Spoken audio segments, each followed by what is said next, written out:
Okay, yeah. I guess this might be a bit of a change of pace from what came before.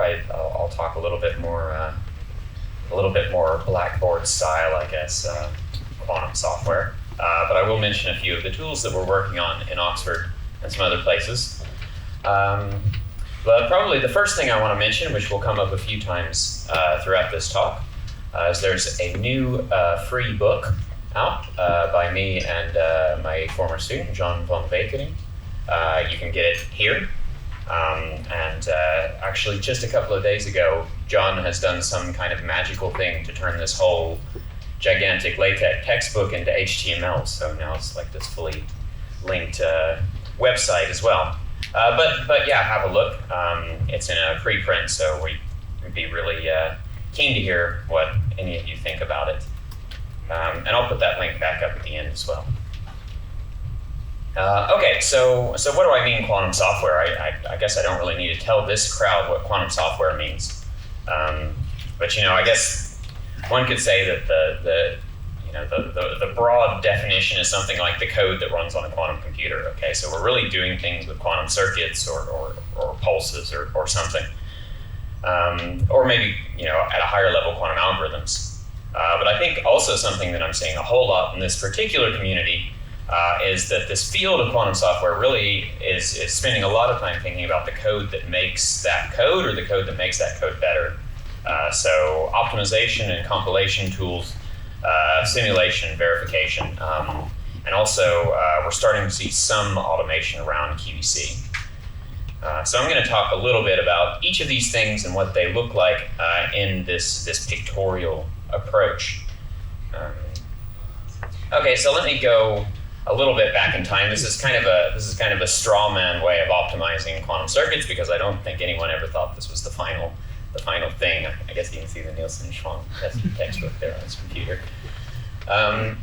So most of the time, like the simple thing we would think about doing when we optimize some quantum circuits is to think about applying some local gate transformation rules, right? So for instance, if I had a pair of Hadamard gates, I could kind of push them through a C0 gate, it flips around, and now I see I've got a pair of C0 gates that could cancel out like that, right?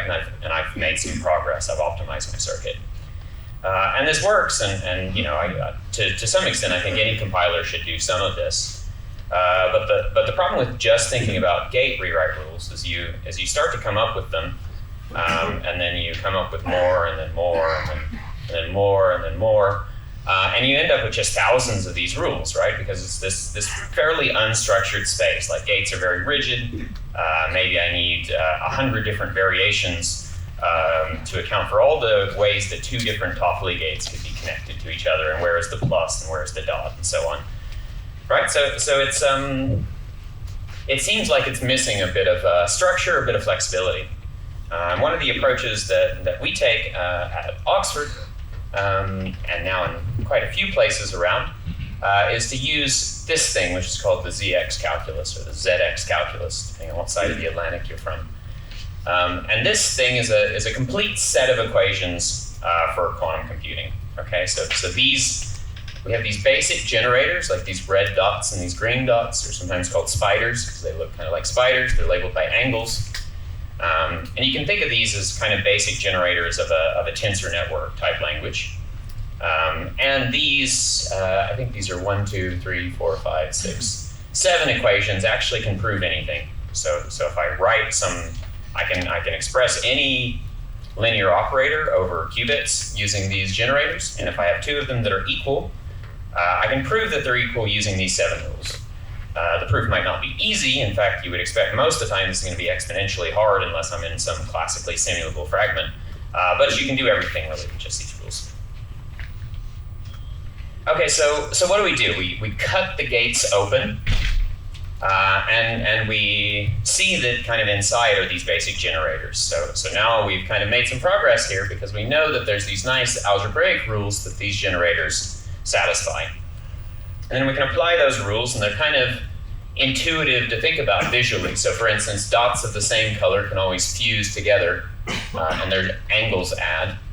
And if I have a dot with one leg of one color and it touches a dot of another color, it sort of copies through like this, okay? And so I I can do this kind of fuse and then copy and then fuse some more, and then apply some other rules, and eventually I get to something that's much simpler, right? Okay, and I'm not saying that you couldn't do this with circuit rewrite rules. You probably could, but you probably need more than 8 rules to do that.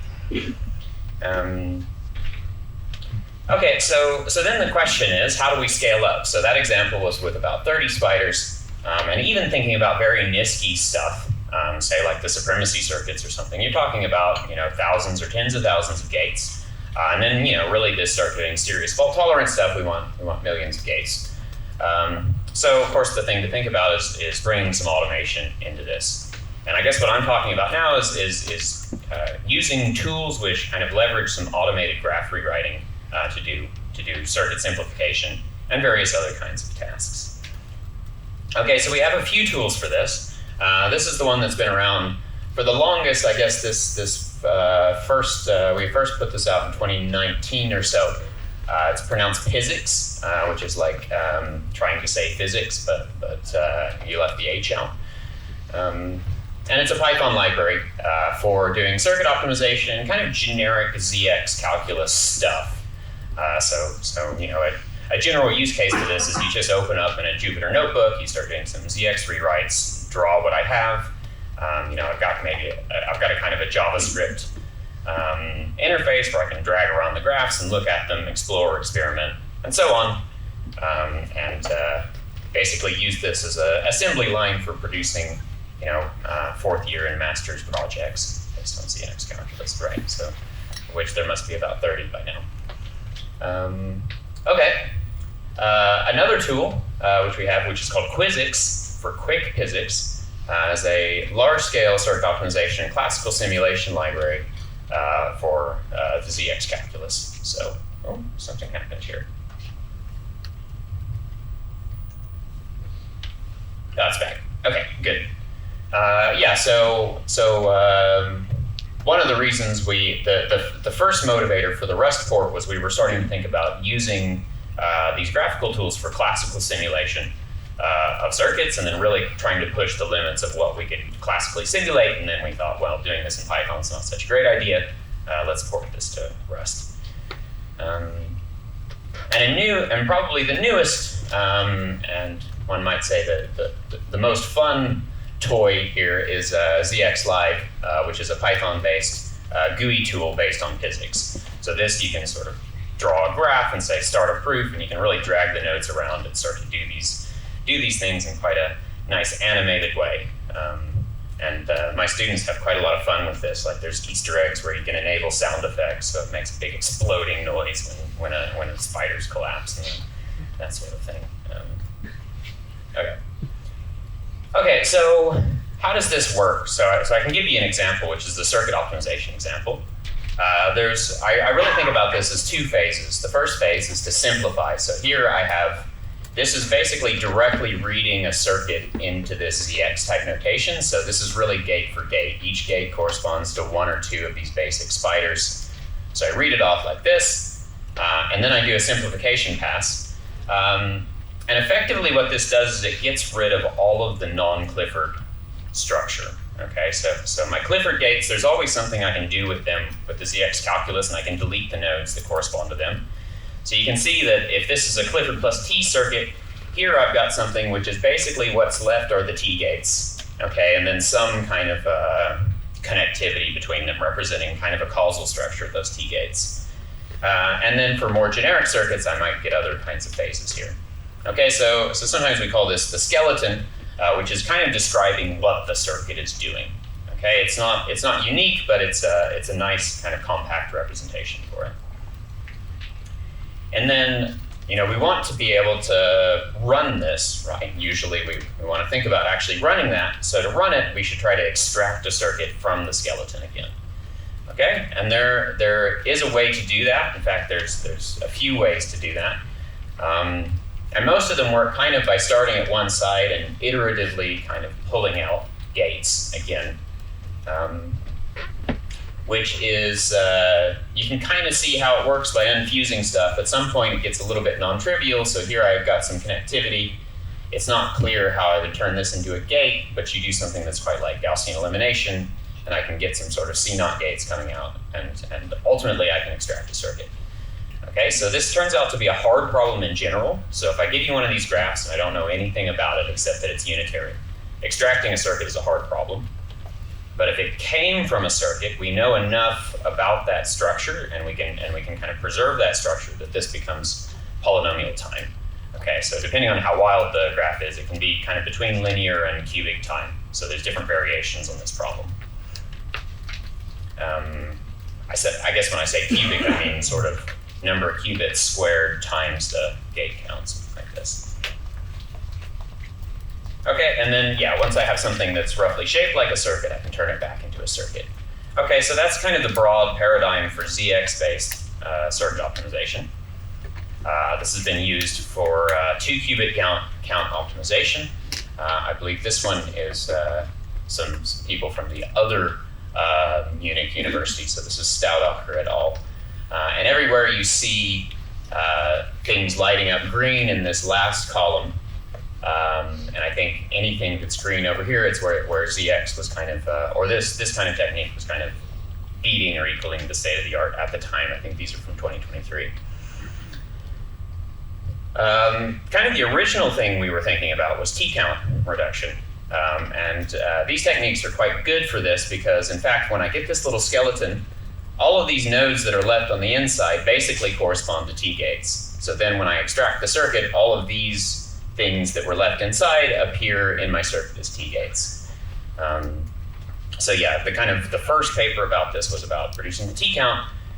We had a recent paper, this came out at the beginning of this year, for using the same technique essentially for reducing the parameter count in parameterized quantum circuits. And actually, under certain assumptions, you can prove that this technique is actually optimal.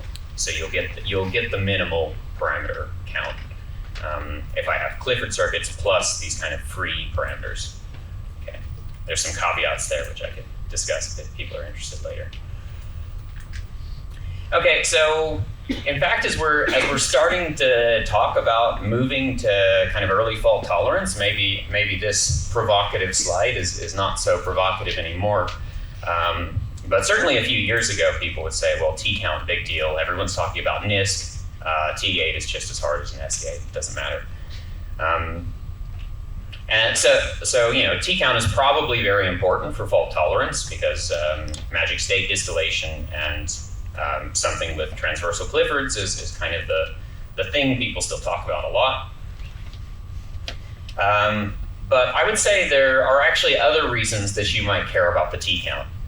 So for one thing is up to compiling techniques, a circuit's depth, you can always bound its depth as being linear in the T-count.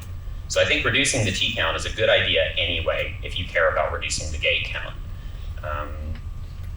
But another thing you can say is that actually reducing the T-count can be very beneficial if you're interested in classical simulation. Okay, so why is that? Well, classical simulation is hard, we think. Otherwise, we would probably be doing something else rather than trying to build quantum computers.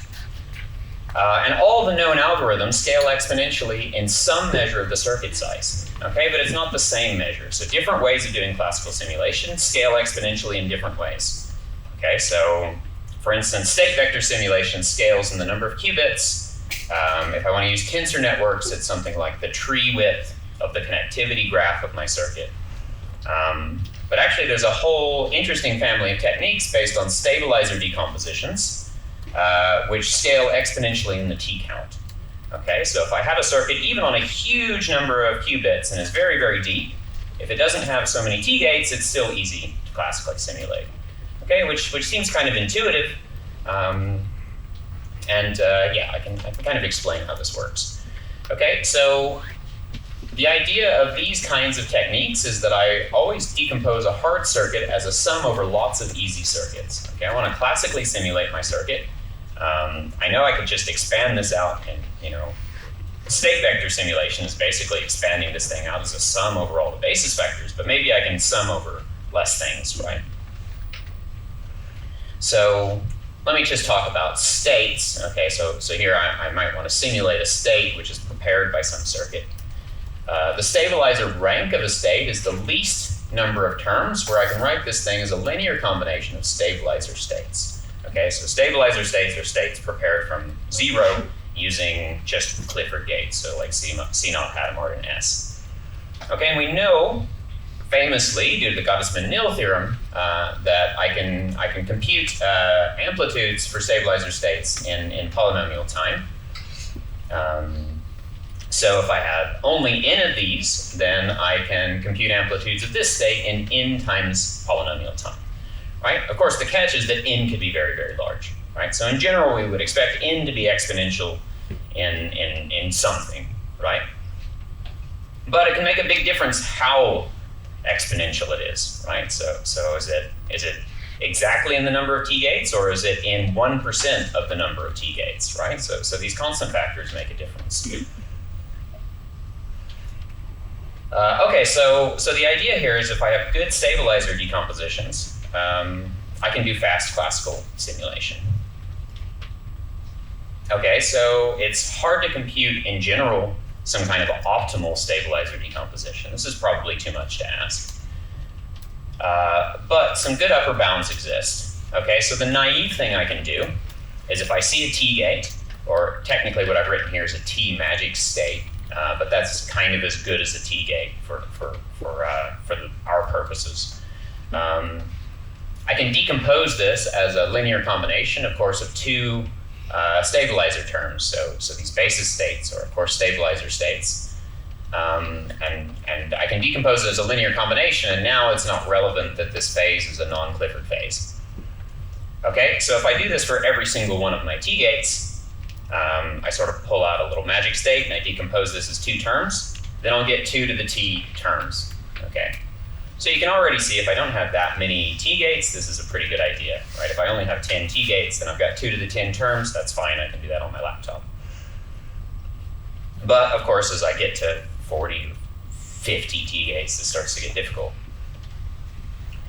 Something that's a bit less trivial is that I can start to take chunks of these things and decompose them together. Okay, so this was a few years ago. The kind of state of the art here was this is basically a T magic state, but if I take 6 of them, I can decompose them as this kind of mess here. But the point here is that I decompose 6 T-gates at the cost of 7 terms. Okay, so rather than decomposing 6 T-gates and getting 2 to the 6 terms from that, now I decompose 6 T-gates, I get 7 terms. Okay, so that's less. And in fact, this scales as something like 2 to the 0.46 times t. Okay, so rather than 2 to the t, it's 2 to the 0.46 times t. Okay, so before it may have been just about feasible to simulate a circuit with 40 T-gates. Now, because of this, it's about feasible to have 80 or 90 T-gates, right? So you're kind of pushing this boundary by coming up with these good decompositions. Okay, so here's an idea which we like to do in Oxford. In fact, people kind of make fun of us for this as we read something in a paper and we go, all right, let's just translate that into ZX calculus, and we get a free paper. So we said, okay, let's do this. Here's this kind of nasty looking decomposition. Here it is in ZX calculus, okay? And this is, I think this is very beautiful. But aside from looking very beautiful, why would we do something like that? Well, if you think about how these decompositions work, normally it's like, say I'm starting with a circuit that's got 30-some T-gates in it. I decompose 6 of them and I get 7 terms, okay? So I have 7 terms now, each of which has 27 T-gates in. And then I need to decompose each of those, right? So that's where the exponential scaling comes from. It's like this kind of tree, and I'll get this many terms. Okay, but actually what you can do, and this is not necessarily special to ZX, but it works very well in ZX, is I can start to do simplification on these intermediate terms. Okay, so I've got things with fewer T-gates in, and we know our simplifier is very good as we start to get rid of T-gates at doing more simplifications, canceling out more T-gates. And in fact, what will happen is that these things will not stay at 27 terms, or 27 T-gates. They'll get simpler. Okay, and sometimes you might even just totally cut off a branch here, which is going to save you a whole lot of work. Okay, so I decompose, I simplify each of those terms, decompose those, simplify again, and so on. And so by interleaving the simplification, it makes this job a lot easier. Okay, so you can actually, in some cases, you can simulate totally gigantic circuits if there's enough structure there that the simplifier can kind of get a hold of it and use it. Okay, so the idea of these ZX stabilizer decompositions is really to try to, rather than having some kind of theoretical bound on this alpha parameter, so this alpha kind of measures how good these techniques are, I think about having an effective alpha, which is kind of a heuristic alpha. So it used to be the state of the art was something like 0.46, now it's gotten a little bit better, 0.39. But then, depending on the structure of your circuit, if you mix in simplification, you can effectively get this parameter down sort of between 0.1 and 0.2. Okay, so you can actually simulate much larger Clifford plus T circuits if you interleave with this kind of technique. Okay, so I think that's been quite successful. And one of the things that's quite nice about these kinds of problems is you're not facing the extraction issue. Okay, so circuit extraction is one of the kind of pain points for ZX calculus. So we know some heuristics, and some of them work well, some of them don't, some of them are expensive. Here we don't care. We're just always simplifying more and more. But you could think about using a technique like this to do something like hybridization. Like if I have a big circuit and I want to run it on 2 processors, and I want to think about cutting my circuit in various ways. You could use a technique like this, but that's still kind of open how exactly to do that. Okay, so in the actually decent amount of time I had left, I wanted to say a few things about quantum error correction. Okay, and really this is just to kind of survey some of the graphical techniques of QEC that have emerged in the last probably last 2 or 3 years. So I have to apologize. It's mostly just going to be flashing pictures at you and saying names of things, but I'm really happy to talk about any of these things later on if you come catch me in the break. And also give a demo of the ZX Live if you're interested. Okay, so what is QEC? Well, it's done, I guess you could say the most basic idea is I have some number of logical qubits, say k logical qubits, and I encode into a bigger space of n physical qubits. And now somehow I have some extra redundancy. I can perform projective measurements to detect incorrect errors. Okay, so this kind of encoding map, or often just its image, is a subspace of n-qubit space, which is called a quantum error correcting code. And there's a lot of problems you can think about in this space. For instance, what are encoders like? Do we even need encoders? How does this correspond to the logical space? How can I pick measurements well to detect incorrect errors and do fault-tolerant computations on my encoded qubits? Okay, so kind of each of these bullet points is its own like huge problem with a huge base of literature about how to do these things. Okay, so recently in ZX land, I would say 2 main approaches have emerged for thinking about error correction and fault tolerance. One approach is what I like to call the graphical encoder approach. Okay, so you can have in your mind this encoding map, which really maps my logical qubits to my physical qubits. This might not be something I actually do on my device, but it's a mathematical thing that tracks, where my logical information lives. So I can just draw a picture of that thing. So here, for instance, here's a surface code. This is, I guess you could call this surface 9. It's kind of it's a very small distance 3 surface code. Its encoder looks like this. Okay, so you can already tell that I've actually kept a lot of that geometric structure of the code just by drawing it in the ZX notation. And we can take advantage of that in various ways, which I'll talk about in a minute.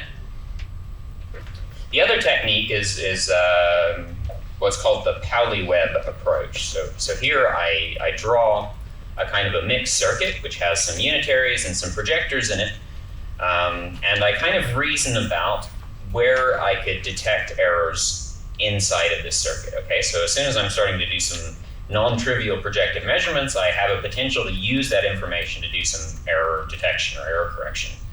The most obvious example is if I have a stabilizer code, I'm just measuring the stabilizer generators over and over again. And of course, this will have some areas where I can detect errors. Okay, so let me talk a little bit about the graphical encoder. I'm not going to say too much here, kind of technical. But yeah, so the idea is to represent this isometry, which maps my logical qubits into physical qubits, really as a ZX diagram. Okay, so this, if people know about this kind of thing, this is what's called the smallest interesting color code sometimes. It has a transversal CCZ operation. And geometrically, it has the shape of a cube. And you can see the cube shape here. Okay, so these red dots are the physical qubits at the corners, and these logical qubits live on faces. And there's a stabilizer which kind of occupies the whole area in there. Okay, so you can really see this geometric structure in drawing this encoder like that. And then what is thinking about fault tolerance? Well, thinking about doing computation inside of this code is really trying to come up with good ways of taking some kind of thing that I wanted to do in logical land and pushing it through the encoder. Okay, so for instance, I said this thing has a transversal CCZ. The graphical rule that witnesses that is if I have a CCZ over here on my logical qubits, I can actually apply rules and push it through this cube, and it will emerge as just 8 T-gates here on the physical side. Okay, so we have some tools for doing these kinds of rewrite, and I should say actually theoretical tools. So a cool thing to do would be to develop some software tools for reasoning about these kinds of rewrites. And yeah, exploring kind of the space of what kinds of fault-tolerant computations you can do. So here's an example of a transversal Clifford type calculation. So here I'm obviously throwing a lot of new notation. This is what's called the scalable notation for ZX calculus. So now these fat lines are actually registers of qubits. And these arrows are labeled by certain adjacency matrices. So connecting some register of qubits to another register of qubits by an adjacency matrix. Okay, so this is a really nice notation which kind of mixes the way that you would normally do like classical error correction by working with check matrices and multiplications of check matrices and so on with the graphical notation. And what this picture is showing me really, and I guess you probably have to take my word for it unless you read chapter 11 of our new book, is here we have two encoders of CSS codes. And if I do a transversal C0 on the physical side, I can eventually push it through and I get a transversal C0 on the logical side. And the benefit of this scalable notation is this is approved for any CSS code. Okay, so that works for any code of this particular kind of structure. And then you can also think about transversal non-Cliffords. So here's a kind of a similar calculation, which works whenever this thing is a tri-orthogonal code, which is just a special kind of CSS code, which is if I do T-gates transversely on the physical side, I'll push through and I'll get actually T-adjoints transversely on the logical side. Okay, so you can do these kinds of calculations in this kind of semi-graphical way. Another thing, and kind of one of the first things I was thinking about these graphical encoders for was actually trying to figure out what the hell is going on with lattice surgery. Okay, so if you read kind of some of the early lattice surgery papers, they sort of explain in this physicist kind of way how lattice surgery works. And I really wanted to convince myself that yes, this really does work. And what happens here is if I have so these are like two patches of surface code.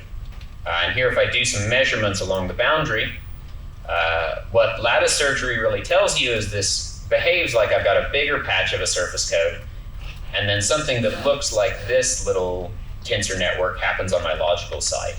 Okay, so it's kind of like the two qubits merge together into one qubit, and I get this kind of non-deterministic effect happening there. Okay, and here you can just see it as a sequence of rewrites, so I think that's quite nice. We've been doing similar kinds of things to study code transformations. So there's things like This is something called gauge fixing in subsystem codes. This is called code morphing, where I actually take a code and sort of cut a piece of it off and think of it as two different codes. And these kinds of things all have kind of nice graphical pictures. So yeah, in the last couple of minutes, I'll talk a little bit about this other approach, which certainly in the Oxford group, we're kind of new into this, so we're just really starting to explore these kinds of techniques. And this is this approach based on Pauli webs. So I would say kind of broadly the motto here is there's a kind of a flavor of quantum error correction where you think about circuits rather than codes. So the primary thing is actually just the circuit that I do to my physical qubits. Okay, so now I mean a circuit in a general sense that there could be some unitaries and then some measurements. And then I just think about that circuit and I start to think about its error correcting properties. Okay, so for instance, I could think of a possibly infinite periodic sequence of gates and measurements as a generalized quantum error correction code. Okay, I say generalized because these measurements don't need to commute anymore, and also I could just put in some other gates and so on. And the physical qubits are the wires going through here. The logical qubits and certain quantum error correcting properties are defined by sort of colorings of these wires, which are called Pauli webs. Okay, so there's these kind of coloring rules I can use for these diagrams, and they tell me both how many logical qubits live in there. It's sort of related to like the rank of this matrix, or the kind of the eventual rank of this matrix, and also where I can detect errors. Okay, so you can think about this is kind of reasoning about the way that Pauli gates move around inside of these pictures. So you can use this kind of technique to study stabilizer codes. So that's where I have a commuting set of Pauli measurements, and I just do them over and over and over again, right? So I just look at the circuit that measures all the stabilizers. You can also use this to study weirder stuff like Floquet codes. So this is where I have a periodic sequence of possibly non-commuting Pauli measurements, which actually can work as an error-correcting code. But it's more difficult to reason about because your code space is changing all the time. So if I do a non-commuting measurement, I kind of move my logical qubits around. So this is a kind of a new engineering space for codes, and people are just starting to understand a little bit of the structure of these things.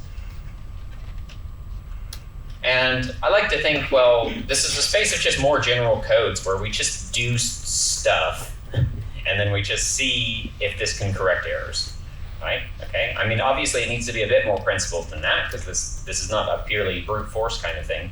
But I think there is this just much bigger space of things to explore, especially in early fault tolerance where things are a little bit more of the Wild West. You know, we can just try things and see how they work. So some applications. So there's this nice paper by some people at PsiQuantum of using this notation to unify various different kinds of fault-tolerant models just by reading a diagram in different kinds of ways, right? Because there's no prescribed time ordering here, so I can read it sort of up and down or sideways or at an angle. And recently there's been some work on Floquetification. So this is where I take a known error-correcting code, like a stabilizer code, and I turn it into a Floquet code, which inherits some of the nice properties of that code, and maybe get some new nice properties. So for instance, this new Floquet code came from this, I think this is the 422 error detecting code. And the benefit of this is it only involves 2 qubit measurements. Okay, so this thing is potentially more feasible to implement, but it has the same code distance and the same amount of logical qubits. And you can really reason rigorously about the relationship between these 2 codes using something called distance preserving transformations. Okay, and we have a brand new paper about this just on the archive a couple of days ago, based on a lot of the ideas from the slightly older paper coming from TU Berlin. Okay, so that was kind of all the things I wanted to say in this basically survey of what people are doing in this space. Have a look at the book. Also a great place to look is the zxcalculus.com. I looked this morning, now there's more than 300 papers there which are tagged in what kinds of topics they're about, like error correction, optimization, simulation, weird stuff. There's also online weekly seminars happening about half the year. And the best way to find out about those, we have a very friendly Discord community. So if you go on to zxcalculus.com, there's instructions on how you can hop onto this Discord server and maybe join us. And yeah, that's what I wanted to say. So thanks very much.